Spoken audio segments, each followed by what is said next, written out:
Magsi-CR lang ako sandali ah. Okay.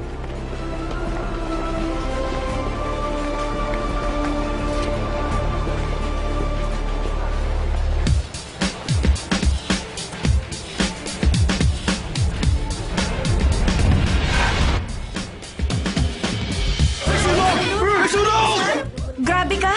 Bakit bigla mo na lang ako iniwan? Bigla ka na lang umalis, para kang walang kasama. Bakit? In-expect mo ba na papasukin kita sa CR ninyo?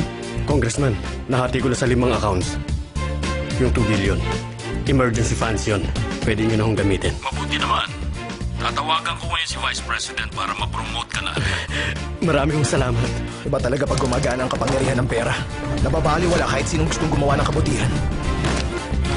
Attorney, package para sa inyo. Mas magagamit ng mga kasama kong council members ang perang yun.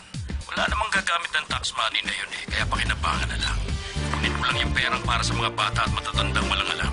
Sa akin mo lang lahat. Si Congressman Lito. Nagpakahirap lang sila para sa wala. Nasayang ang pagod nyo. Huwag kayo nagsususpecha ng walang basihan. Siya nga. Nung isang araw may lalaki sa opisina. Hindi niya maintindihan kung bakit yung mga batang nasa listahan ng welfare ay nagugutom pa rin.